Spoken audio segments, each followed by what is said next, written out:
পরিচয় জালিয়াতি করে রোহিঙ্গাদের ভোটার হওয়ার পথ বন্ধ করতে এবার উদ্যোগী নির্বাচন কমিশন।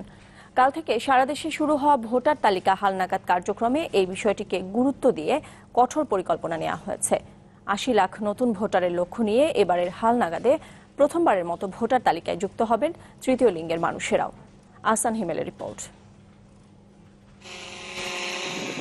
মিয়ানমার থেকে বাংলাদেশে আশ্রয় নেওয়া রোহিঙ্গা জনগোষ্ঠীর সংখ্যা এখন দাঁড়িয়েছে প্রায় ১১ লাখ।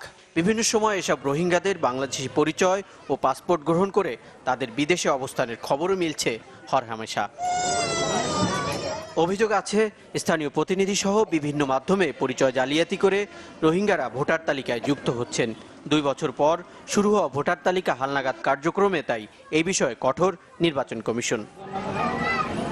কক্সবাজার সহ চট্টগ্রামের ৩২টি অঞ্চলকে স্পর্শকাতর হিসেবে চিহ্নিত করে এবার ভোটার তালিকা হালনাগাদ করা হবে। আর প্রত্যেক ভোটারকেই শনাক্ত করার আগে পরিচয় নিশ্চিত হতে পরীক্ষা হবে রোহিঙ্গা সার্ভারে।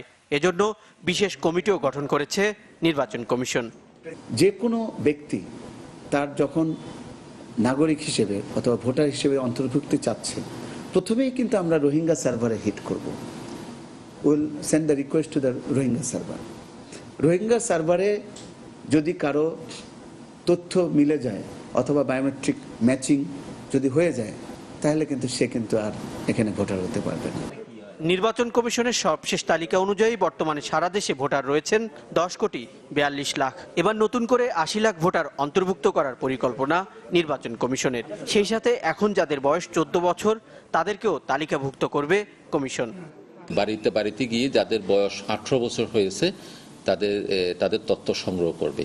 তার পাশাপাশি যাদের এখনো বয়স ১৪ বছর তাদের তালিকাও তাদের কিছু তথ্য সংগ্রহ করবে। সংগ্রহ করলে যাদের ১৮ বছর পূর্ণ হবে প্লাস যাদের ১৪ বছর থেকে তথ্য সংগ্রহ করা হচ্ছে তারা ১৮ বছর পূর্ণ হলে তারা অটোমেটিক্যালি ভোটার হয়ে যাবে। এবারই প্রথমবারের মতো রেজিস্ট্রেশনের সময় ১০ আঙ্গুলের ছাপ ও আইরিশ সংগ্রহ করা হবে। সেই সাথে ভোটার তালিকায় প্রথম যুক্ত করা হবে তৃতীয় লিঙ্গের জনগোষ্ঠীকে। এবছর আমরা হিজড়াদের জন্য আলাদা বিশেষ ব্যবস্থা রেখেছি। যদি কেউ হিজড়া হিসাবে যদি নতুন ভোটার তালিকার অন্তর্ভুক্ত হতে চান তাকে সেই সুযোগ দেওয়া হচ্ছে। আর আমরা এবছর ১০ আঙ্গুলের ছাপ নেব এবং চোখের আইরিশ নেব। ইতিপূর্বে এগুলো নেওয়া হতো না। বাড়ি বাড়ি গিয়ে তথ্য সংগ্রহের কাজ মঙ্গলবার থেকে শুরু হয়ে চলবে আগামী ১৩ মে পর্যন্ত। আর ২৫ মে থেকে শুরু হবে নতুন নিবন্ধন। আহসান হিমেল, চ্যানেল 24, ঢাকা।